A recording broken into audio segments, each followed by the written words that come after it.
کیا جمعے کے دن کپڑے نہیں دھونے چاہیے؟ میں نے سنا ہے کہ جمعے کے دن کپڑے نہیں دھونے چاہیے، اس سے رزق میں بے برکتی ہوتی ہے، کیا یہ بات درست ہے؟ فرح خان کراچی سے۔ نہیں جی، ایسا کچھ نہیں ہے، جمعے کے دن کپڑے دھونے میں کوئی حرج نہیں ہے، کوئی بے برکتی نہیں ہوتی۔ کپڑے جب میلے ہو جائیں دھو لینے چاہیے، ہفتے کا انتظار نہیں کرنا چاہیے۔ اگر جمعے کو میلے ہو گئے، وہ میلے ہونے سے جو بے برکتی ہوگی نا وہ زیادہ ہوگی۔ احمد چنائی صاحب انڈیا سے پوچھتے ہیں، بینک کے کریڈٹ کارڈ ڈپارٹمنٹ میں کسٹم کیئر کا کام کرتا ہوں، یہاں کسٹمر کال کرتے ہیں اور ہم نے ان کو گائیڈ کرنا ہوتا ہے، مثلا انٹرسٹ کیوں لگا، لیٹ پیمنٹ چارج کیوں لگا، کسٹمر نے پیمنٹ کی ہے تو ابھی تک کیوں نہیں آئی، وغیرہ وغیرہ۔ اس طرح کے سوالات ہوتے ہیں جن کا جواب دینا پڑتا ہے۔ تو کیا اس طرح کی جاب کرنا جائز ہے یا نہیں؟ دیکھیں، سود میں تعاون حرام ہے، براہ راست کسی قسم کا بھی تعاون ہو تو بینک میں ایسی جاب جس میں آپ کسی کو سودی لون لینے کی ترغیب دے رہے ہوں یا اس سے سودی لون لے رہے ہوں، یا لون لینے والا جو ہے جب وہ لون لیتا ہے تو اس سے پیپر ورک کروا رہے ہو اس کا کہ ایسے یہ جو ہے نا پیپر فل کرو، یا اس کو خود لکھ کے دے رہے ہو یا اس پہ گواہ بن رہے ہو۔ جیسے کہ حدیث میں آتا ہے کہ سود کی وجہ سے 4 لوگوں پر لعنت ہوتی ہے: سود لینے والا، سود دینے والا، سودی معاملے پر گواہ بننے والا اور سودی معاملے کو لکھنے والا۔ تو آپ کا جو کام ہے، مجھے نہیں لگتا کہ ان چاروں میں سے کسی کیٹیگری میں وہ آتا ہے۔ کسی کو یہ بتانا کہ آپ پہ سود لگا کیوں ہے، تو یہ نہ سود میں کسی طرح سے تعاون اور معاونت نہیں ہے، یا لیٹ چارج کی آپ جو ہے نا پینلٹی کیوں لگی ہے، لیٹ ادائیگی کی پینلٹی کیوں لگی ہے، تو یہ بتانا جو ہے بذات خود کوئی حرام ناجائز عمل نہیں ہے۔ اس لیے صرف اس حد تک اگر آپ کا کام ہے تو پھر آپ کی تنخواہ حلال ہے، لیکن کراہت کے ساتھ۔ جیسے بینک میں چوکیدار کی جاب جائز تو ہوتی ہے لیکن کراہت کے ساتھ ہوتی ہے، تو آپ کی کراہت جو ہے وہ چوکیدار سے بھی تھوڑی زیادہ ہے، تو اس لیے بہتر یہی ہے کہ آپ جاب چھوڑ دیں۔ لیکن جب تک کر رہے ہیں تو انشاءاللہ امید ہے کہ یہ اس عمل کو حرام، یعنی آپ کی آمدن کو حرام اور ناجائز نہیں کہا جا سکتا، لیکن بہرحال چھوڑ دیں تو زیادہ اچھا ہے۔ مشکوک چیز اور مشتبہ چیز اور ناپسندیدہ چیز سے بچنا چاہیے۔ غلام مصطفیٰ لاہور سے، میرے پاس بہت سے آسٹریلین طوطے ہیں، ایک فیمیل طوطے کو ایگ بائڈنگ، جن میں انڈا ان سے نکلتا نہیں ہے، نکال کر دبانا پڑتا ہے، ہاتھ سے دبا کر نکالنا پڑتا ہے، تو ایک طوطے کو ایگ بائڈنگ ہو گئی۔ میں نے اس کو دیکھا مگر میں نے اس کا انڈا نکالنے کی کوشش نہیں کی کیونکہ میں نے کبھی کسی طوطے کا انڈا نہیں نکالا۔ سبحان اللہ، سبحان اللہ۔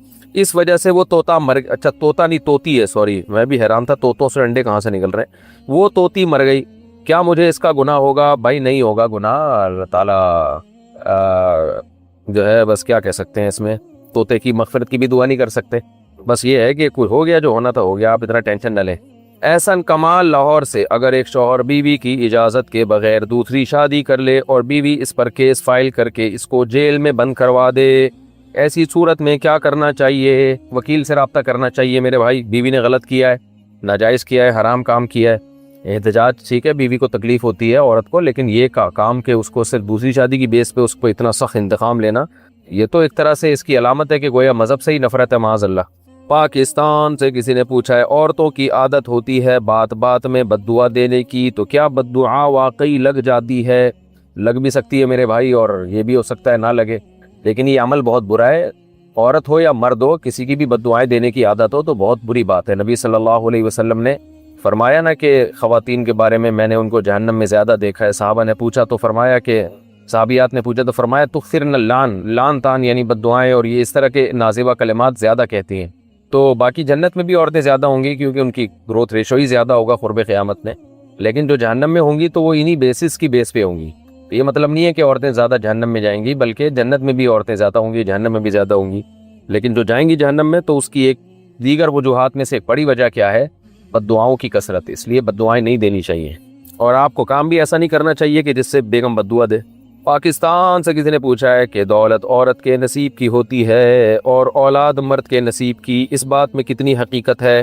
قرآن و حدیث کی روشنی میں جواب عنایت فرمائے۔ بالکل بے حقیقت بات ہے، اس کی کوئی حقیقت نہیں ہے۔ آپ نے ٹرکوں کے پیچھے لکھا دیکھا ہوگا، نصیب اپنا اپنا، پسند اپنی اپنی، کوئی جل گیا کسی نے دعا دی، تو سب ہر شخص کے نصیب سے ہوتا ہے۔ ہاں یہ ضرور ہے کہ یہ بات قرآن و سنت سے ثابت ہے کہ نکاح کرنا یہ مال میں برکت کا ذریعہ ہے، تو اس سے پتہ چلتا ہے کہ عورت کے گھر میں آنے سے مال میں برکت ہوتی ہے۔ اگر کسی کی شادی ہوئی اور بیوی کے گھر میں آتے ہی بے روزگار ہو گیا، غربت آ گئی، تو اس میں بیوی کو قصوروار نہ ٹھہرائے بلکہ یوں کہے کہ اللہ نے تو کہا ہے کہ عورت مال میں برکت کا ذریعہ ہے. تو اس سے پتہ چلتا ہے کہ اگر میں شادی نہ کرتا تو جتنے مالی حالات خراب ہوئے اس سے بھی جاتا میں. ہو سکتا ہے بیوی کی وجہ سے اللہ نے 2-4 نوالے آپ کی پلیٹ میں چھوڑ دی ہوں, آپ کی پینٹ میں 2-4 روپے چھوڑ دی ہوں اللہ تعالیٰ نے. تو بیوی آنے سے مال میں برکت ہی ہوتی ہے, کمی نہیں ہوتی. یہ خوب سمجھ لیں. اگر کسی کی کمی ہو رہی ہے تو سمجھ لے کہ نہیں شادی کرتا, بیوی گھر میں نہ آتی تو اور کمی ہو جاتی. تو اس لیے شادی ہوتے ہی بعض دفعہ یہ ہوتا ہے کہ غربت, مہنگائی ہو گئی, بے روزگاری ہو گئی, تو لوگ عورت کو تانا دیتے ہیں کہ دیکھو اس کے آنے سے نوست ہوئی. یہ بالکل غلط ہے. یہ پاکستان سے کسی نے پوچھا ہے, مجھے ایک لڑکی پسند ہے. بہت شریف آدمی ہے جس کو ایک لڑکی پسند ہے خالی, اور ہم دونوں ایک دوسرے کو پسند کرتے ہیں. میری عمر 18 سال ہے اور اس کے گھر والے بھی راضی ہیں. میری امی بھی اس کے گھر والوں سے مل چکی ہیں, لیکن میرے گھر والے مجھے سنجیدہ نہیں لے رہے. تو مجھے سمجھ نہیں آ رہا کہ میں کیا کروں. براہ کرم مجھے اس بارے میں رہنمائی کریں. آپ کو سمجھ میں نہیں آ رہا جبکہ آپ اس گھر میں رہتے ہو, تو مجھے کہاں سے سمجھ میں آئے گا جبکہ میں آپ کے پڑوس میں بھی نہیں رہتا. تو اس لیے جو سمجھ میں آ رہا ہے وہ کریں. اماں ابا کو سمجھائیں, ان کو بولیں سیریس ہو جاؤ, کھانا پینا چھوڑ دیں, ہڑتال کریں, منائیں ان کو, پاؤں میں گر جائیں تو وہ اس کو سنجیدہ لیں گے انشاءاللہ. صلو علی الحبیب. پاکستان سے کسی نے پوچھا ہے, کچھ عورتیں گھر میں دوپٹہ صحیح سے نہیں لیتی, باریک لباس پہنتی ہیں. بھائی باپ بہنوئی وغیرہ سے خاص طور پر کم از کم سینہ تو ڈھانپ کر رکھنا چاہیے. ویسے تو سطر سر سے پاؤں تک ہوتا ہے, مگر بہت سے گھروں میں دیکھا ہے اس چیز کا کوئی خیال نہیں رکھا جاتا. آپ سے اس بارے میں آپ اس بارے میں ماؤں بہنوں کو کیا کہیں گے, اور اپنے ارد گرد کو کیسے سمجھایا جا سکتا ہے؟ میت کو غسل دیتے ہوئے سطر کا لحاظ رکھا جاتا ہے, حالانکہ وہ ایک بے جان جسم ہوتا ہے. پھر ہم اپنے بچے کے سطر کو کیوں نہیں سمجھتے؟ کیا اس کی اپنی کوئی شخصیت نہیں؟ ہم کیوں اتنے بے شرم ہو چکے ہیں؟ بھائی مسئلہ یہ ہے کہ عورت پر جو سطر ہے نا, سطر نامحرم کا سطر الگ ہے, محرم سے سطر الگ ہے. محرم سے تو سر پہ, یعنی جو اپنے بھائی بہن کے رشتے ہیں یا باپ اور چچا وغیرہ کے, ماموں چچا, ان سے عورت کا پردہ نہیں ہے. تو سر پہ گھر میں اگر کوئی خاتون دوپٹہ نہیں لیتی ہیں تو, اور باپ بھائیوں کے سامنے, تو ناجائز نہیں ہے, یہ کوئی گناہ نہیں ملے گا. ہاں حیا کے بہرحال تقاضا یہی ہے کہ سر پہ چادر لے لی جائے. شریف خاندانوں میں, اچھے خاندانوں میں ہم نے دیکھا ہے کہ باپ کے آتے ہی جوان بیٹیاں سر پہ دوپٹہ ڈال دیتی ہیں, بھائی کے آتے ہی جوان بہنیں سر پہ چادر ڈال دیتی ہیں. لیکن بہرحال ونس اپون اے ٹائم, اب تو سوسائٹی ہماری بہت ہی الگ ہی اسٹائل کی طرف جا رہی ہے. لیکن عورت میں جتنی بھی حیا ہوگی شریعت اس کو پروموٹ ہی کرے گی, اس کی حوصلہ افزائی کرتی ہے.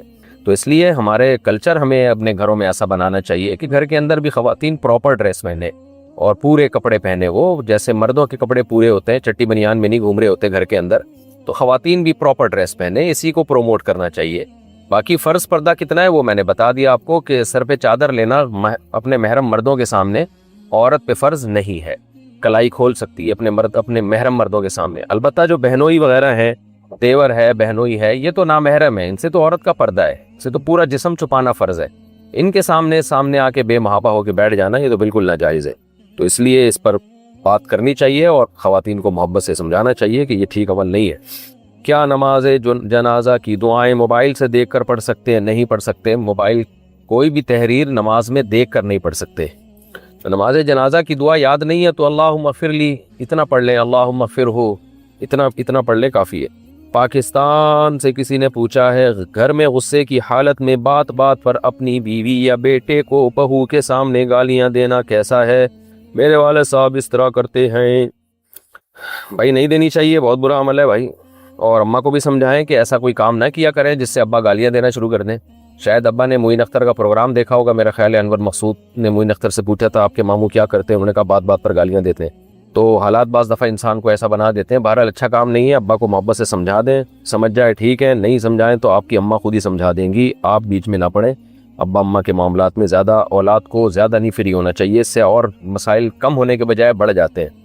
پاکستان سے کسی نے پوچھا ہے, میں ایک لڑکے کو 2 سال سے پسند کرتی ہوں, تہجد میں دعاؤں میں بہت مانگتی ہوں, لیکن گناہ سے بچتی ہوں, اس سے بات بھی نہیں کرتی, نہ ہی اس سے کبھی ملی ہوں. سبحان اللہ. میں چاہتی ہوں ہماری شادی ہو جائے. میں نے اللہ سے دعا کی کہ عمرے پر جاؤں اور ابھی اچانک الحمدللہ عمرے پر جا رہی ہوں. کیا میں کعبہ پر پہلی نظر پڑنے پر اللہ سے اس کو مانگ لوں؟ سبحان اللہ. اور مجھے یقین ہے کہ میرا اللہ کسی بھی طرح اس کو مجھ کو دے دے گا, معجزہ کر دے گا. بھائی تیرا اللہ اس کو اگر تجھے پلیٹ میں رکھ کے پکڑا دے گا تو مجھے کیا اعتراض ہے بھائی. آپ دیکھیں میری بہن, آپ یوں دعا نہ مانگیں کہ یا اللہ یہ مجھے مل جائے, آپ یوں دعا مانگیں کہ اے اللہ جو میرے لیے بہتر ہو وہ مجھے دے دے. اسپیسیفک کسی خاص شخص کو دعاؤں میں مانگنا یہ نامناسب ہے. یہ آپ گویا اللہ کو مشورہ دے رہے ہیں کہ مجھے یہی چاہیے, یہی والا مال چاہیے. اب آپ کو کیا پتا وہ مال آپ کے لیے سوٹیبل ہے یا نہیں ہے. انسان جلد باز ہے, کسی کی اسمارٹنس کو دیکھ کر, اس کے ظاہری اخلاق کو دیکھ کر اور ایک دم اس کی طرف مائل ہو جاتا ہے. حقیقت تو اللہ ہی جانتا ہے کہ ان تلوں میں کتنا تیل ہے, یہ واقعی اندر سے اخلاق والا ہے یا نہیں ہے, اچھا ہے یا نہیں ہے. تو آپ اللہ سے یوں دعا مانگے, اے اللہ تیرے علم میں جو میرے لیے بہتر ہے اے اللہ وہ مجھے دے دے. تو یوں دعا مانگ لے. تو اس کو بھی اگر مانگ لیا جائے کوئی گناہ نہیں ہے, لیکن مناسب طریقہ دعا مانگنے کا رشتوں کے بارے میں یہی ہے جو میں نے آپ کو بتایا. انڈیا سے کسی نے پوچھا ہے کسی اچھے برانڈ کی پروڈکٹ جیسے کسی گھڑی, پین وغیرہ کی نقل بنانا کیسا ہے؟ ڈیزائن اور لوگو وغیرہ میں بھی اصل جیسا ہوتا ہے مگر کوالٹی میں فرق ہوتا ہے. عرب علماء تو ناجائز کہتے ہیں, آپ کی کیا رائے ہے؟ اگر اس سے کسی کو دھوکہ ہو رہا ہے تو پھر یہ عمل ناجائز ہے, اگر دھوکہ نہیں ہو رہا تو پھر جائز ہے. سب کو پتا ہوتا ہے مارکیٹ میں یہ اوریجنل نہیں ہے, اس کی کاپی ہے. تو کاپی اگر ہے اور صاف دیکھنے سے, تھوڑا سا غور کرنے سے پتہ چل جاتا ہے تو پھر دھوکہ نہیں ہے. تو دھوکہ نہیں ہے تو پھر جائز ہے, اور اگر لوگوں کو دھوکہ ہو رہا ہے, لوگ اوریجنل سمجھ کے اس کو لے رہے ہیں تو پھر ناجائز ہے. نبی صلی اللہ علیہ وسلم کی صریح حدیث ہے, تو دھوکہ دینے والا ہم میں سے نہیں ہے. اب دھوکے کا خطرہ ہے یا نہیں ہے یہ پھر آپ کو کمپنی والے ہی بتائیں گے, یہ میں نہیں بتا سکتا. مسرور عالم پیغمبر پور سے, محمود آباد انڈیا سے. اچھا, دونوں نے ایک ہی مسئلہ پوچھا ہے. اگر استاد ظالم ہو تو کیا پھر بھی استاد کا ادب کرنا اور استاد کی بات کو ماننا ضروری ہے, اور اگر نہ مانے تو کیا گناہ پڑے گا؟ دیکھیں, جب کسی کو استاذ بنا لیا نا تو اس کا ادب لازم ہے. اس کی بدتمیزی کرنا, بد تہذیبی کرنا, بد اخلاقی کرنا, اس سے انسان علم سے بھی محروم ہو جاتا ہے اور ادب سے بھی. اور آپ نے مقولہ سنا ہوگا نا, بے ادب بے نصیب. جو بے ادب ہوتا ہے وہ بے نصیبی ہوتا ہے, اسے کبھی بھی کچھ بھی حاصل نہیں ہوتا, بہت بے برکتی ہوتی ہے. تو استاذ کی کڑوی کسیلی کو تھوڑا برداشت کر لینا چاہیے اگر وہ غلط بھی کر رہا ہے. ہاں, زیادتی اگر حد سے زیادہ ہو رہی ہے تو پھر ایسے استاذ کو چھوڑ دیا جائے.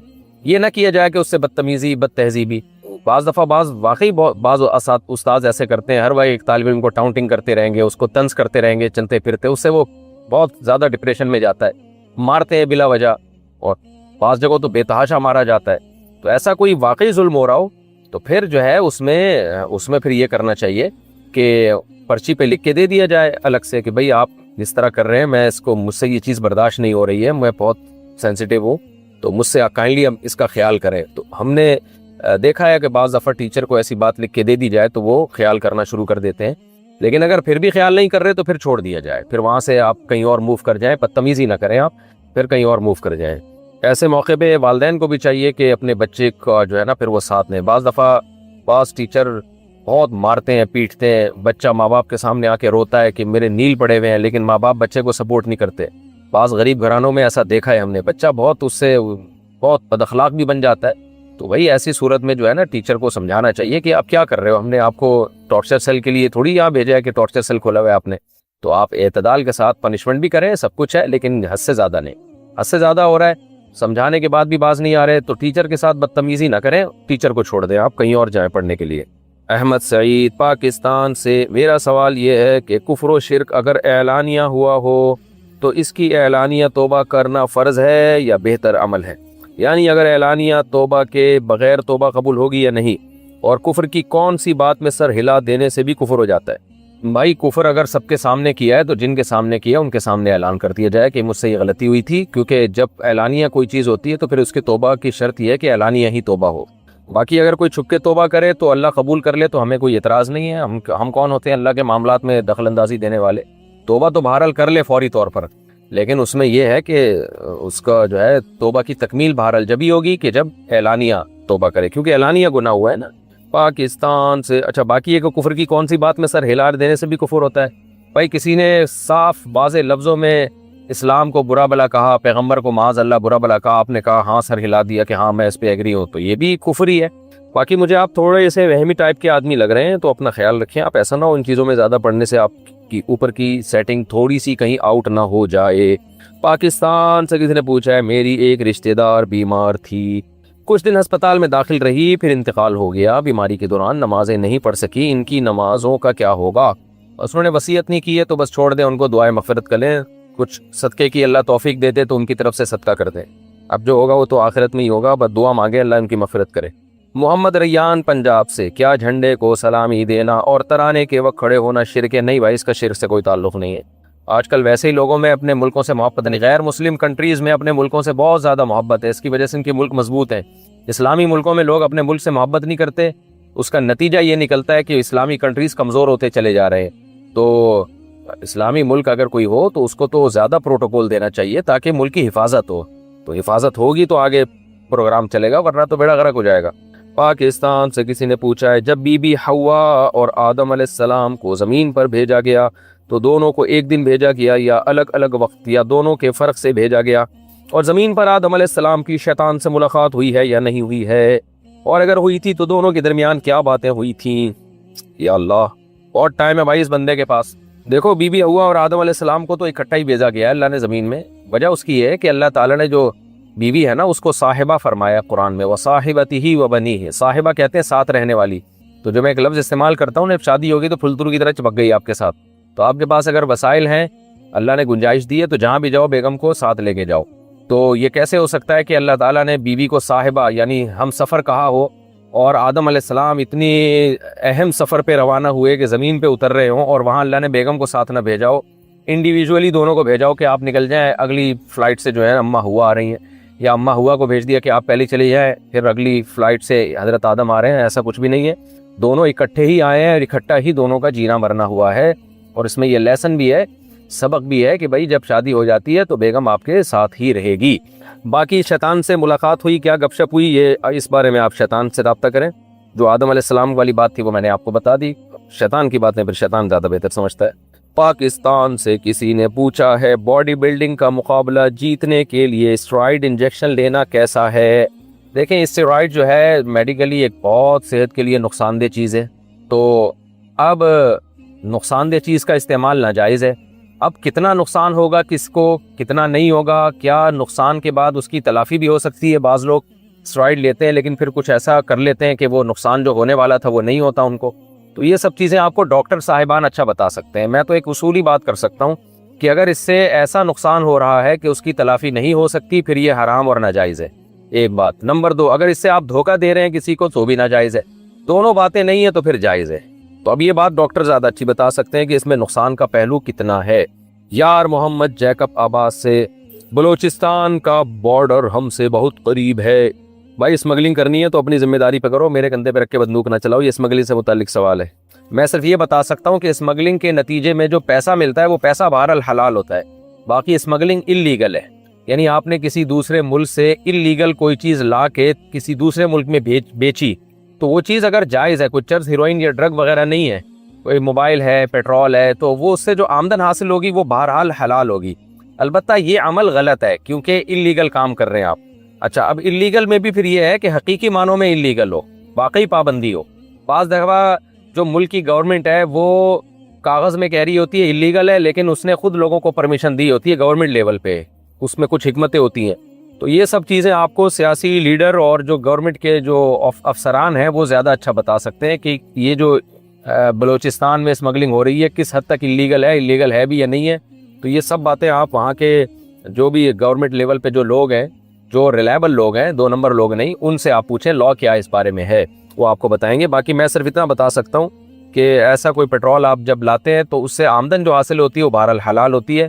البتہ اسمگلنگ کا گناہ ہوگا اگر یہ ناجائز ہے، کیونکہ جو ہے وہ جو بھی انتظامی معاملات ہوتے ہیں اس میں حکومت کی اطاعت لازم ہوتی ہے، اور ناجائز بھی جب ہے جب یہ واقعی اللیگل ہو، کاغذ کی حد تک نہ ہو، گورنمنٹ لیول پہ اس کو اللیگل ہی سمجھا جاتا ہو، تو پھر وہ آپ حکومتی اہلکاروں سے پوچھیں، وہ آپ کو بتائیں گے کہ یہ قانون دکھانے کے لیے ہے یا حقیقت میں بھی ہے، یہ میں نہیں جانتا اس بارے میں۔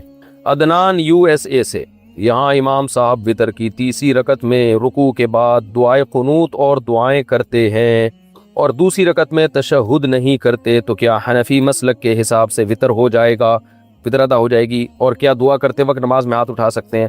نہیں، فقہ حنفی کے مطابق نہیں ہوگی، اور احادیث اس پر شاہد ہیں، اس پر بہت ساری احادیث ہیں کہ نبی صلی اللہ علیہ وسلم 3 رکعت ادھر پڑھا کرتے تھے، اور جہاں یہ ہے کہ ایک تشہد کے ساتھ، تو وہاں تشہد کا مطلب کیا ہے، اس پر علماء کے پورے مقالے ہیں، آپ شرح معانی الآثار دیکھ سکتے ہیں۔ اور یوٹیوب پہ بھی اس پر مفتی رشید احمد خورشید صاحب جو جامعۃ الرشید کے استاد ہیں، انہوں نے بھی ایک بڑا زبردست کلپ ریکارڈ کروایا، وہ بھی دے سکتے ہیں، میں بھی کبھی موقع لگا تو کرا دوں گا۔ تو احناف کا مسلک اس بارے میں کمزور نہیں ہے۔ احناف جو طریقہ بتاتے ہیں کہ 2 رکعت کے بعد آپ نے بیٹھ کے اتحیات پڑھنی ہے، اس کے بعد کھڑے ہونا ہے، یہ طریقہ صحیح احادیث سے ثابت ہے، اور اس طریقے سے وتر سے متعلق جتنی حدیثیں ان میں تطبیق ہو جاتی ہے۔ لیکن بہرحال مسئلہ جب اختلافی ہو تو اس میں شدت جائز نہیں ہوتی، کیونکہ دیگر ائمہ اس کے قائل ہیں کہ 2 رکعت کے بعد آپ تیسری رکعت کے لیے ڈائریکٹ بھی کھڑے ہو سکتے ہیں۔ تو اگر کوئی کسی فقہ کو فالو کرتا ہے، کسی خاص فقہ کو، تو پھر تو وہ ٹھیک ہے، اس نے اپنے آپ کا التزام کیا، اس مخصوص فقہ کو کا پابند ہے وہ، کیونکہ چاروں مذاہب جو اہل سنت والجماعت کے، حنفی، مالکی، شافعی، حنبلی، یہ چاروں ٹھیک ہیں بالکل، کسی ایک کو بھی آپ فالو کر سکتے ہیں، لیکن مکمل فالو کریں۔ جب آپ فقہ حنفی کو فالو کر رہے ہیں تو پھر مکمل فالو کریں، ایسا نہیں ہوتا کہ آپ جو ہے کیکڑا کھانے کے لیے شافعی بن جائیں اور جو ہے وہ بغیر ولی کی اجازت کے نکاح کرنے کے لیے آپ حنفی بن جائیں، اس لیے کہا جاتا ہے۔ تو اب وطر کی جماعت کیونکہ لازم نہیں ہے، لہذا ایسی صورت میں حنفی کو چاہیے کہ وہ الگ نماز پڑھے۔ البتہ حرمین کی فضیلت حاصل کرنے کے لیے تو یہاں علماء احناف یہی فتویٰ دیتے ہیں کہ پھر جس طرح بھی حرمین میں وطر ہو رہے ہیں آپ ان کے پیچھے پڑھ لیں، تاکہ حرم میں اختلاف و انتشار نہ ہو، مسلمانوں کا مرکز ہے، اور حرم میں نماز کی بہرحال ایک فضیلت ہے، اور خود امام حرم کی بھی ایک فضیلت ہے۔ تو اگرچہ وہ فقہ حنبلی کو فالو کرتے ہیں، لیکن ایسی صورت میں وطر کی نماز ان کے پیچھے بہرحال جائز ہوگی بلا کراہت، جس طرح سے وہ پڑھ رہے ہیں آپ بھی اسی طرح سے پڑھ لیں حنفی ہونے کے باوجود، تاکہ حرم کی فضیلت سے آپ محروم نہ ہو۔ البتہ باقی جو فرض نمازیں ہیں وہ بہرحال پڑھی جائیں گی، کیونکہ فرض نماز جماعت سے پڑھنا واجب ہے۔ اس میں یہ نہیں دیکھا جائے گا کہ پڑھانے والا حنفی طریقے سے پڑھا رہا ہے، شافعی طریقے سے پڑھا رہا ہے، اس میں یہ نہیں دیکھا جائے گا۔ فرض نماز میں وہ تو وطر تو چونکہ جماعت لازم نہیں ہے نا اس کی، وہ تو ایک انفرادی بھی پڑھی جا سکتی ہے، اس کی جماعت کی اتنی اہمیت نہیں ہے، جبکہ فرض نماز تو بہرحال جماعت سے ہی لازم ہے۔ تو اس میں کوئی بھی امام ہو، شافعی ہو، مالکی ہو، جس طرح سے پڑھا رہا ہے آپ اپنی نماز اپنے طریقے سے اس کے پیچھے پڑھیں، الگ نماز نہ قائم کریں آپ، یہ پھر غلط ہو جائے گا۔ پاکستان سے کسی نے پوچھا ہے مکہ میں ایک نماز 1,00,000 نمازوں کے برابر ہے، کیا یہ بات صحیح ہے؟ اور اگر ایسا ہے تو کیا یہ ہماری قضا نمازوں میں جمع ہوں گی؟ یہ بالکل صحیح حدیث سے ثابت ہے کہ مکہ میں ایک نماز 1,00,000 نمازوں کے برابر، مدینہ میں 1,000 نمازوں کے برابر، لیکن اس کا یہ مطلب نہیں ہے کہ آپ فجر کی 2 فرض قضا پڑھ لیں تو وہ 1,00,000 قضا نمازوں کے برابر ہو جائیں گے، یہ ہرگز مطلب نہیں ہے۔ فرض نماز جو قضا ہو گئی وہ قضا ہی پڑھنی پڑے گی آپ، اس لیے آپ جو ہے ثواب کی نیت سے حرم میں جتنی چاہے نمازیں پڑھیں، 1,00,000 نمازوں کا ثواب ملے گا، لیکن قضا نمازیں اس سے ذمے سے ساقط نہیں ہوں گی۔ پاکستان سے کسی نے پوچھا ہے میری پہلی بیوی نے شادی کے 1 سال بعد طلاق لے لی تھی اور میرا 25 دن کا بیٹا لے کر ماں کے گھر چلی گئی تھی، ہم نے ہر طرح سے کوشش کی، نہ وہ واپس آئی نہ ہی بچے سے کبھی ملنے دیا، بعد میں اس نے شادی کر لی، جعلی ڈاکومنٹس بنوا کے اپنے بیٹے کو اپنا بھائی بنا دیا اور اس کا نام اور ولدیت سب بدل دی، آج اس بات کو 12 سال ہو گئے، مجھے نہیں معلوم کہ وہ بچہ کہاں ہے، کیا مجھ پر اس بچے کا اب بھی حق ہے کوئی؟ دیکھیں بچہ جب آپ کے پاس آئے گا تو بچے کا حق بہرحال ہے، باقی آپ کی بیوی نے اگر یہ سب کچھ کیا ہے، اگر واقعی کیا ہے تو بہت بڑا ظلم ہے، اور یہ کلمیہ ہے ہمارے ہاں طلاق کے بعد بہت سی خواتین شوہروں کو کا بہت ہی برا حشر کر دیتی ہیں عدالتوں میں، بچوں کے معاملے میں بہت ظلم ہوتا ہے باپوں پہ، باپ بدنام بھی ہوتا ہے، بچوں سے ملتا بھی نہیں ہے، ساری زندگی باپ کے خلاف بچے کو ورغلاتی بھی ہے، یہ بہت، اور یہ عدالتوں کی نگرانی میں سارا ظلم ہو رہا ہوتا ہے۔ اس ظلم کے خلاف آواز اٹھانی چاہیے، وکلاء کو جمع ہونا چاہیے کہ بھائی جیسے بچہ ماں کا ہے ایسے باپ کا بھی ہے، قرآن میں اللہ نے کہا ہے لا تضار والدۃ بولدہا ولا مولود لہ بولدہ، کہ نہ بچے کی وجہ سے باپ کو کوئی تکلیف ہو نہ ماں کو تکلیف ہو، دونوں مل کے پالے، علیحدگی کے بعد بھی دونوں مل کے پالے، لیکن ہو یہ رہا ہے جس کی لاٹھی اس کی بھینس، تو اس لیے اس کے خلاف آواز اٹھانی چاہیے۔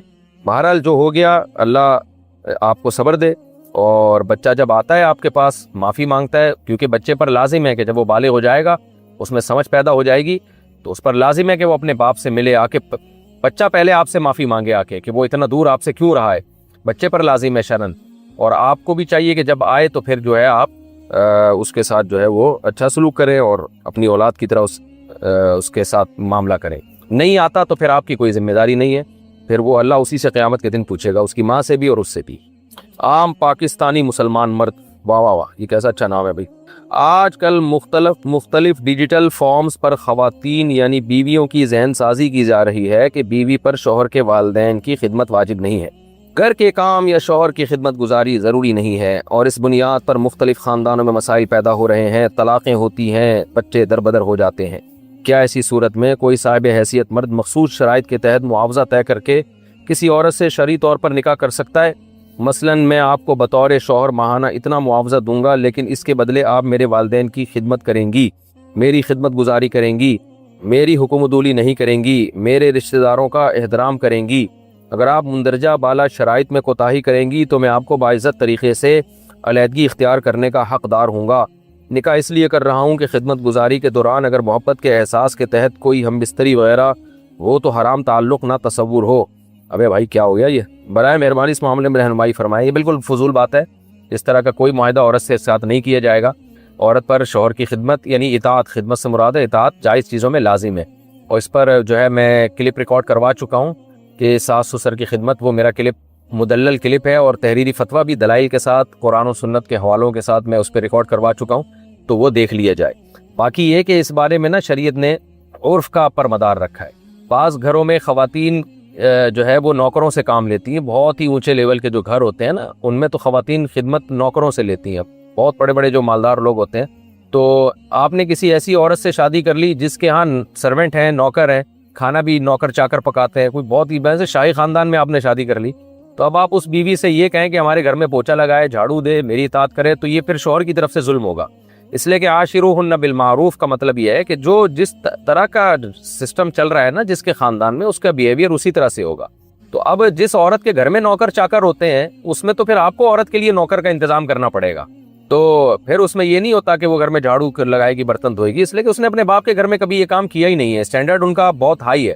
اور اگر آپ نے درمیانے درجے کے گھر میں شادی کی ہے تو ان کے گھروں میں یہ ہوتا ہے کہ بھئی وہ کچھ کام نوکر کرتے ہیں، کچھ ماسیاں کرتی ہیں، کچھ عورتیں خود کرتی ہیں، تو وہی اسٹینڈرڈ آپ کو یہاں بھی قائم رکھنا پڑے گا۔ اور ایسے گھر میں شادی کی ہے جہاں سارا کام گھر کی عورتیں ہی کرتی تھی تو یہاں کے عورت ہی کو پورا گھر سنبھالنا پڑے گا۔ تو اس میں اصول یہی ہے کہ مالدار، متوسط اور غریب گھرانے کی عورتیں، ان تینوں کا کے الگ الگ احکام ہیں، ایک جیسے احکام نہیں ہے۔ تو عاشروہن بالمعروف کا یہی مطلب ہے۔ تو اب لیکن اس پہ یہ معاوضہ لینا کہ میری خدمت کرو گی تو میں تمہیں پیسے دوں گا، اگر یہ معاہدہ ہو بھی گیا تو اس کی کوئی شرعی حیثیت ہے نہیں۔ ہاں اپنے طور پر میاں بیوی کی انڈرسٹینڈنگ ہے کہ آپ بولو بھائی بیگم تم زیادہ خدمت کرو گی تو میں تمہیں جیب خرچی زیادہ دے دوں گا، تو اس میں کوئی حرج نہیں ہے، لیکن شرعاً نہ شوہر پہ ایسی پابندی لازم ہوگی، نہ عورت پر اس بیس پر خدمت لازم ہو جائے گی، یہ معاہدہ ہی شریعت میں کالعدم ہے۔ تو باقی خواتین کو چاہیے اپنے ساس سسر کی خدمت کیا کریں۔ جو اسکالر کہتے ہیں کہ ساس سسر کی خدمت نہیں ہے، تو مجھے ایک بات بتاؤ، ساس پانی مانگ رہی ہے اور آپ کی بہو بیوی کہتے کہ میں نہیں پلاؤں گی، تو کیا گزرے گی ماں کے اوپر؟ تو یہ کچھ باتیں کہنے کی حد تک ہوتی ہیں، پریکٹیکل لائف میں ان کا کوئی حقیقت نہیں ہوتی۔ ہاں یہ ضرور ہے کہ اس بات کا ساس سسر ناجائز فائدہ بھی اٹھاتے ہیں، بہوؤں پہ ظلم کرتے ہیں، زیادتی کرتے ہیں، بہت زیادہ خدمت لے رہے ہوتے ہیں، تو یہ سب غلط ہے۔ تو اس بارے میں میرا کلپ ہے، وہ آپ یوٹیوب پہ سرچ کریں، وہ سن لیں، وہ زیادہ مدلل ہے، فی الحال اتنا ہی کافی ہے۔ ہم نکاح کرنا چاہتے ہیں مگر لڑکی والے انا اور ضد کی وجہ سے نہیں مان رہے ہیں، لڑکی نے بھی کہیں اور شادی کرنے سے صاف منع کر دیا ہے، اب ہم آن لائن نکاح کرنا چاہتے ہیں، ہم الگ الگ شہروں میں اور لڑکی بھی ابھی گھر سے باہر نہیں آ سکتی، تو اب میں اگر اپنے شہر سے 4 گواہوں اور قاضی کا انتظام کر کے اس سے وائس کال پر ایجاب و قبول کر کے نکاح کر لوں، مطلب 4 گواہوں میں سے کسی ایک کو لڑکی کا وکیل بنا کر نکاح کر لوں، تو کیا ہو جائے گا؟ لڑکی کا ولی صرف اس کا ایک بھائی ہے، وہ نہیں مان رہا، وہ ایک دفعہ لڑکی کی زبردستی شادی کرنے کی کوشش بھی کر چکا ہے۔ بھائی صاحب یہ حرکت آپ ہرگز نہ کریں، میں کبھی بھی نہیں مشورہ دیتا، اس میں لڑکیوں کی زندگیاں بہت برباد ہو جاتی ہیں، مردوں کے تو مزے ہو جاتے ہیں، اس میں مرد استعمال کر کے تھوڑے دنوں میں مرد کا دل بھر جاتا ہے، پیچھے خاندان انوالو نہیں ہوتا، وہ لڑکی کو لٹکا دیتا ہے۔ تو میں آپ کی ہوتے رہ جانے والی منگیتر کو یا ہوتے رہ جانے والی محبوبہ کو مشورہ یہی دوں گا کہ یہ آپ ہرگز یہ حرکت نہ کریں۔ تو اپنے لڑکی کو چاہیے اپنے گھر والوں کو منائے، روئے دھوئے، بہت مسائل کھڑے ہوتے ہیں ماں باپ کی مرضی کے بغیر شادی کرنے میں، ماں باپ کو زیادہ پتا ہوتا ہے کہ کہاں کرنی چاہیے کہاں نہیں کرنی چاہیے، لیکن اگر واقعی والدین یا بھائی ظالم ہیں، زبردستی اس کی مرضی کے بغیر کہیں نکاح کر رہے ہیں اور واقعی اس کی شادی میں دلچسپی نہیں لے رہے، جو ہزاروں میں 2-4 ایسے کیس ہوتے ہیں، 99% تو بھائی والدین اچھا ہی سوچتے ہیں اپنی بیٹی کے لیے، لیکن اگر کوئی ایسا 100 میں 1% کچھ ایسے لوگ بھی ہوتے ہیں، ظالم ہوتے ہیں، بیٹیوں پر ناحق اپنی دھونس جما رہے ہوتے ہیں، ان کی شادی میں دلچسپی نہیں لے رہے ہوتے یا غلط جگہ شادی کر رہے ہوتے ہیں، تو ایسی صورت میں بھی پھر لڑکی کو چاہیے کورٹ کا، عدالت کا سہارا لے، تو ایسے اسکائپ پہ اور اس طرح سے نکاح نہ کرے۔ ہاں کوئی طلاق یافتہ لڑکی ہو، بیوہ ہو، میچور ہو، 40-45 سال اس کی عمر ہو، وہ تجربے کار ہوتی ہے، اس کا معاملہ الگ ہے، لیکن اس طرح کنواری لڑکیاں، نوعمر لڑکیوں کو اس طرح سے اسکائپ پہ نکاح کر کے وہ بہت ہی ان لڑکیوں کا فیوچر تباہ ہو جاتا ہے، تو اس لیے میں کبھی بھی اس کا مشورہ نہیں دوں گا۔ پاکستان سے کسی نے پوچھا ہے کسی بندے نے مکان بنایا, اس کے وارث میں بچوں میں سے ایک بیٹی فوت ہو گئی, اس بیٹی کی کوئی اولاد نہیں تھی, اس بیٹی کے شوہر کا اس مکان میں کوئی حصہ بنتا ہے یا نہیں؟ نہیں بھائی, کوئی نہیں بنتا. داماد کا حصہ نہیں ہوتا وراثت میں, سسر کی وراثت میں یا ساس کی وراثت میں.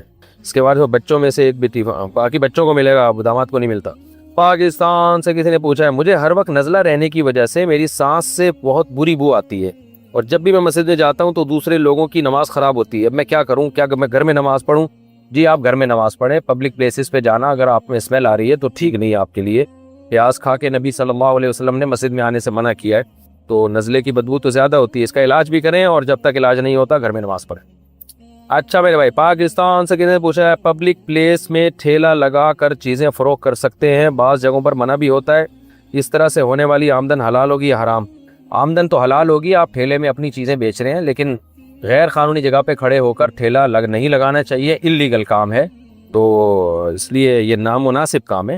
اور اگر باقی لوگوں کو تکلیف ہو رہی ہے, بعض دفعہ گورنمنٹ قانون بناتی ہے لیکن خود گورنمنٹ نے چھوڑا ہوا ہوتا ہے کہ لگاؤ ٹھیلے, تو اس میں ہم لوگوں کو مشورہ دیں کہ اللیگل ہے, ناجائز ہے. اگلا کہتا ہے ناجائز ہے, تو پوری قوم نے ٹھیلے لگائے ہوئے ہیں تو ہم نے لگا لیا تو کیا ہو گیا؟ گورنمنٹ ہی کو چاہیے جب تم نے کسی کام کو اللیگل کہا ہے تو پھر اس کو خود عمل کرواؤ بھائی لوگوں سے. تو پھر ہم بھی کہیں گے یار گورنمنٹ اس میں سیریس ہے تو لہذا ناجائز ہے. گورنمنٹ سیریس نہیں ہوتی تو ہم پھر کیسے ناجائز کہیں اس بات کو؟ میرے شوہر کے عورتوں سے تعلقات ہیں, میں نے بہت دفعہ لڑائیاں کی مگر وہ سدھرنے والا نہیں ہے. نہیں سدھرے گا, اتنے آرام سے یہ ٹھرک ختم نہیں ہوتی. میں شادی سے پہلے جس لڑکے سے دوستی کے سے تعلق میں تھی میں نے اس سے دوبارہ تعلق قائم کر لیا. استغفر اللہ استغفر اللہ. وہ بھی اب شادی شدہ ہے. وہ مجھے کہتا ہے کہ شوہر سے طلاق لے لو, تو وہ مجھ سے شادی کرنے کو تیار ہے, رہنمائی فرمائے میں کیا کروں؟ آپ کے شوہر نے جو کام کیا تھا آپ نے اس سے بھی زیادہ گندا کام کر لیا, تو آپ کے شوہر اور آپ میں کوئی فرق رہا نہیں ہے, تو دونوں ہی ایک جیسے نکلے. بہرحال آپ اس زنا سے توبہ کریں, اور شوہر اگر طلاق دے دے تو لے لے طلاق اس سے, اگر دے دیتا ہے وہ نہیں دیتا اور بیسک حقوق پھر بھی پورے کر رہا ہے تو پھر آپ کے پاس کوئی آپشن نہیں ہے, شوہر کے ساتھ ہی رہنا پڑے گا. اور یہ نہیں ہو سکتا کہ شوہر کے ناجائز تعلقات ہیں تو عورت بھی ناجائز تعلقات بنا لے. مرد کا کسی عورت سے ناجائز تعلقات بنانا بھی حرام, عورت کا یعنی بیوی کا کسی مرد سے ناجائز تعلق بنانا بھی حرام, لیکن یہ زیادہ بڑا حرام ہے, تو یہ زیادہ بڑا جرم ہے.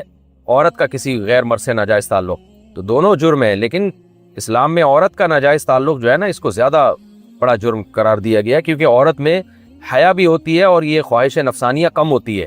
مردوں میں حیا بھی کم ہوتی ہے اور یہ ان کے ڈیزائرز بھی بہت زیادہ ہوتی ہیں, تو وہ بھی کرے گا تو گناہ ملے گا, لیکن عورت کے لیے تو یہ زیادہ بڑا گناہ ہے. اس لیے آپ توبہ کریں بہت اللہ سے رو رو کے گڑ گڑا کے, اور شوہر سے اگر طلاق دے دیتا ہے تو لے لیں اس سے طلاق, بولیں بھائی میں نہیں رہ سکتی, اگر دے دیتا ہے تو ٹھیک ہے, نہیں دیتا تو پھر آپ اسی کے ساتھ رہیں. باقی طلاق دے دیتا ہے تو پھر آپ اس مرد سے شادی کریں نہ کریں یہ میں آپ کو مشورہ نہیں دے سکتا. جو بغیرت مرد کسی کی بیوی سے ناجائز تعلق قائم کرتے ہیں تو وہ کبھی بھی اس عورت کے ساتھ شادی کر کے اس سے نباہ نہیں کرتے, یہ میں آپ کو بتاتا ہوں.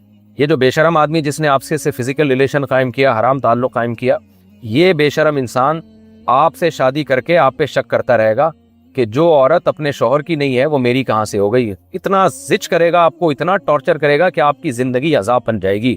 یہ ہوائی باتیں نہیں ہیں, میرے سامنے ایسے بہت سارے کیسز آ چکے ہیں. تو شادی کرنی بھی ہو تو کسی ٹھرکی سے نہ کریں, حرام کاری کرنے والے سے نہ کریں, کسی انسان کے بچے سے کریں. پاکستان سے کسی نے پوچھا ہے میں ایک یوٹیوبر ہوں, گیمنگ ویڈیو ڈالتا ہوں, ان میں بیک گراؤنڈ میں میوزک ہوتا ہے, گانوں والا نہیں ہوتا مگر دوسری ٹونز ہوتی ہیں, تو کیا میری کمائی حرام ہو جائے گی؟ میں بس گیم کھیلتا ہوں, کوئی غلط بات نہیں کرتا ویڈیو میں اور بچوں کو ہنساتا ہوں. آمدن آپ کی گیم والی ہے نا, اس میوزک کی آمدن تھوڑی ہے, تو وہ آمدن بہرحال حرام نہیں ہوگی, آمدن حلال ہوگی. باقی یہ کہ میوزک ڈالنا تو وہ میوزک تو ناجائز ہے. اب کس ٹائپ کا میوزک ڈال رہے ہیں, بعض دفعہ میوزک نہیں ہوتا, وہ ایسے پیچھے بیک گراؤنڈ میں ایک ساؤنڈ سا چل رہا ہوتا ہے, تو وہ تو میں جب تک سن نہیں لوں فیصلہ نہیں کر سکتا. تو میوزک تو وہ جو گانوں وانوں میں ہوتا ہے ٹیشن اوپر نیچے جا رہا ہوتا ہے, اس ٹائپ کا بالکل ہی اوائڈ کریں تو بہتر ہے. پاکستان سے کسی نے پوچھا ہے میرے ابو کے دوست ملنے آئے تو ان کی ایک ماڈرن سی بیٹی بھی ساتھ تھی. میں نے ابو کے دوست سے ہاتھ ملایا تو ان کی بیٹی نے بھی ہاتھ ملانے کے لیے آگے پڑھایا, مگر میں نے اپنے سینے پر ہاتھ رکھ کر اشارے سے سلام کا جواب دیا. آپ کو بھی السلام علیکم. میرے ابو کا کہنا ہے کہ کمرشل ورڈ ہے. اچھا, ہاتھ ملا لینا چاہیے, میری رہنمائی فرمائے کیا ایسی صورت میں ہمیں کیا کرنا چاہیے, کیا ایسی صورت میں ہاتھ ملانے کی گنجائش ہے, اور اگر نہیں ملانا چاہیے تو کس طرح ڈیل کریں کہ کسی کو برا بھی نہ لگے. جناب کمرشل ورڈ کو اگر دیکھنا ہے تو پھر تو ہاتھ ملانے سے آگے بھی بہت سارے کام ہو رہے ہیں, اس کو بھی برا نہیں سمجھا جاتا. تو اسلام کی حدود ہیں, آپ بلا حائل کسی لڑکی سے ہاتھ نہیں ملا سکتے. آپ اس کو بس آپ نے یوں کر لیا بہت ہے ماشاءاللہ. بوڑھی خاتون ہو تو ایک شاید گنجائش ہو سکتی ہے اس میں، بوڑھی عورت کو بہت زیادہ بوڑھی ہو یا بہت ہی مجبوری ہو تو ہاتھ پہ کوئی کپڑا وغیرہ ڈال کے ملا لیں. بہت بعض دفعہ دفتروں میں لوگوں کو مجبوری ہوتی ہے، ان کو یہ ہوتا ہے کہ یار نہیں ملایا تو کک آؤٹ کر دیں گے. اس طرح کی شدید ترین مجبوری ہو تو حائل کا استعمال کیا جا سکتا ہے، لیکن نارملی یہ جائز عمل نہیں ہے، نہ حائل کے ساتھ نہ بلا حائل. تو وہ اگر سمجھتی ہے بد اخلاقی ہے تو سمجھتے رہنے دیں. ہم کسی کو اپنے اخلاق سے متاثر کرنے کے لیے مذہب کی حدود کو پامال نہیں کر سکتے. ہمیں اتنے ہی اخلاق کا حکم ہے جتنے ہم افورڈ کر سکتے ہیں قیامت کے دن. تو ایسی اخلاق نہ دکھائیں جو قیامت کے دن آپ افورڈ نہ کر سکیں. بنت شکیل کراچی سے فجر کی نماز کب تک قضا ہوتی ہے؟ سورج کی روشنی نکلنے پر یا مکروہ وقت شروع ہونے پر ذرا سا سورج کا کنارہ نکل جائے تو صبح کی نماز قضا ہو جاتی ہے. اس سے پہلے نماز ادا کرنا ضروری ہے.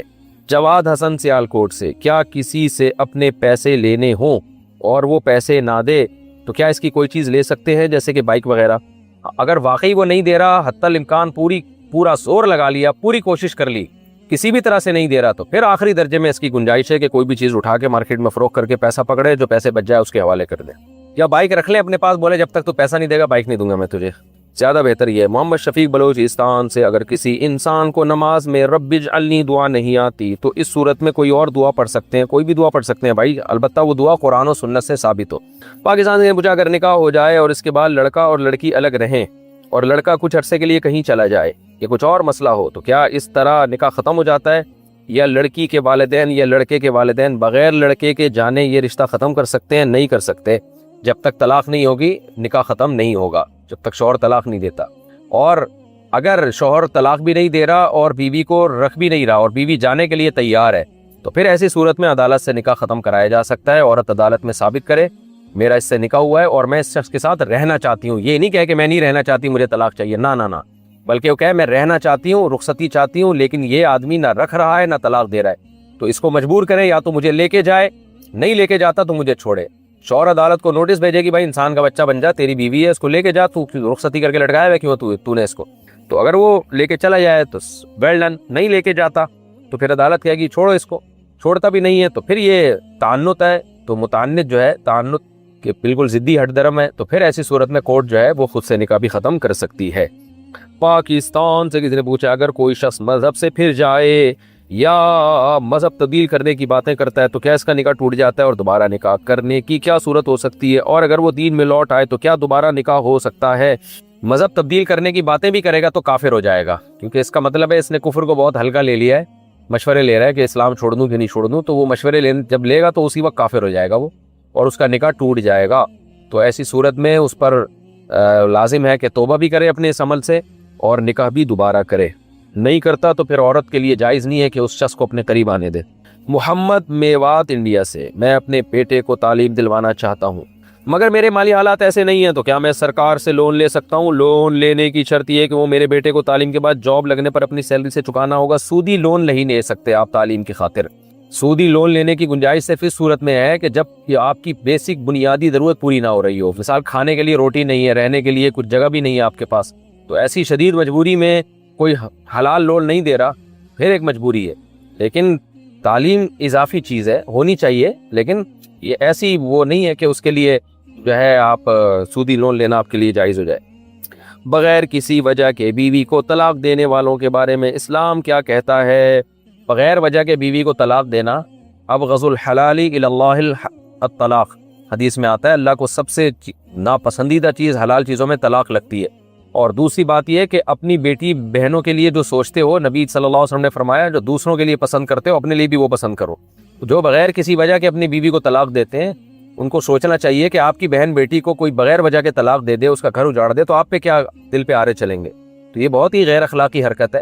باقی حرام اور ناجائز اس کو واضح لفظوں میں اس لیے نہیں کہا جا سکتا کہ اگر وہ اکٹھی 3 طلاقیں نہیں دیتا، وقفے کے ساتھ دیتا ہے، سنت کے مطابق دیتا ہے، تو اس کو ہم ملامت اس لیے نہیں کر سکتے، یعنی حرام اس لیے کہہ سکتے کہ دل کی حالت اللہ ہی جانتا ہے. اب اس کی بیوی اس کے ساتھ کیا بیہیویئر کر رہی تھی، کیا معاملات چل رہے تھے، تو یہ مرد ہی اس کو بہت دفعہ ایکسپلین نہیں کر پاتا. وہ اگر شریعت کہتی نا کہ طلاق دینا اس صورت میں جائز ہے، اس صورت میں جائز نہیں ہے، تو پھر جب بھی کوئی مرد طلاق دیتا تو پھر اس کو یہ بتانا پڑتا میری بیوی میں یہ خرابی ہے اس لیے میں نے طلاق دی ہے. تو شریعت نے یہ معاملہ چھپا دیا ہے کہ بھئی اگر تم نے طلاق دی ہے تو تمہیں بتانا ضروری نہیں ہے کہ تمہاری بیوی میں کیا خرابی تھی. تو اس لیے اللہ نے اس کو حلال رکھا ہے تاکہ لوگ اس کو